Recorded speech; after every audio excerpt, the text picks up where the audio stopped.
Mission UP board 2026 biology के अंदर 70 out of 70 score करने का आज है नेक्स्ट डे। और आज हम लोग देखेंगे क्या होता है आपका बीजांड। बीजांड की संरचना को समझेंगे। इसकी संरचना मैं लेकर आया हूं, बहुत इंपॉर्टेंट है, आपको नोट करना है साथ साथ में, समझो, ठीक है। तो देखो क्या होता है बीजांड, समझो। जो आपका सबसे पहले देखो, जो आपके एक नर जनन भाग होता है, एक मादा जनन भाग होता है पुष्प के अंदर। पुष्प का मादा जनन भाग कौन सा होता है? जो आपका ऊपर क्या होता है, ऊपर आपका वर्तिकाग्र होता है, फिर वर्तिका होती है, फिर नीचे अंडाशय होता है। तो उसी के अंदर क्या पाया जाता है? बीजांड पाया जाता है। अब एक बीजांड नहीं पाया जाता, उसके अंदर बहुत सारे बीजांड पाए जाते हैं। तो उसी में से एक बीजांड को मैंने लिया, उसको जूम किया और आपको मैं बताऊंगा, ठीक है। इतना समझ में आना चाहिए, आपको रूपरेखा पता होनी चाहिए पूरी। देखो अब क्या होता है, बीजांड का जो सबसे मेन भाग है, सबसे मेन चीज है, वो है ये। इसे क्या कहते हैं? इसे कहते हैं बीजांड ब्रंथ। क्या कहते हैं? बीजांड ब्रंथ, यानी कि जिससे बीजांड जुड़ा हुआ है, ठीक है। तो ये क्या काम करता है? यह बीजांड का वह भाग होता है जिसके द्वारा ये अपरा से जुड़ा होता है।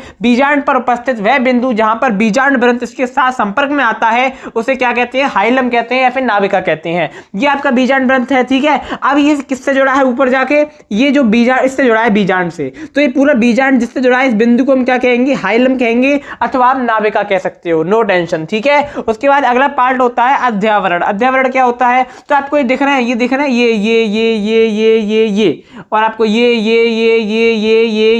ठीक है। ये इसके आसपास के 1 से 2 परतों का हो सकता है, कोई दिक्कत की बात नहीं है। यहाँ पर 2 परतें, तो ये आपका क्या है? अध्यावरण है। तो ये बीजांड का एक क्या होता है? 2 स्तरीय उपचर्म युक्त बाह्य स्तर होता है। इसमें एक छोटा छिद्र बीजांड द्वार पाया जाता है। ये क्या होता है? एक बाहर का स्तर बनाता है। अब इसका यहाँ पर आपको एक छिद्र दिख रहा होगा, खाली स्थान दिख रहा होगा, ये क्या है? आपका बीजांड द्वार है। और जो बीजांड द्वार की ठीक विपरीत, यानी कि ठीक पीछे वाला हिस्सा जो आपको ये दिख रहा है, इसे हम क्या कहते हैं? निभाग कहते हैं। क्या कहते हैं? निभाग कहते हैं, ठीक है। क्लियर करते हुए चलना है आपको। बीजांड काय क्या होता है? काय यानी कि शरीर, काया यानी शरीर, तो बीजांड का शरीर। इसका मतलब यह गुरु बीजाणु धानी या बीजांड, अब बीजांड कहो या गुरु बीजाणु धानी कहो, एक ही बात है। बीजांड के शरीर को दर्शाता है। यह मृदुस्की कोशिकाओं का बना होता है जो अत्यधिक भोजन संचित रखता है। कौन? आपका बीजांड काय, ठीक है। इसका भ्रूण कोश, इसमें क्या होगा? यही मेन चीज है। ये आपका क्या है? बीच में ये आपका भ्रूण कोश है। इसके अंदर 7 कोशिकाएं होती है, बताऊंगा कैसे कैसे। यह गुरु बीजाणु धानी में धसी लगभग अंडाकार युग्मकोश भिद्ध संरचना होती है।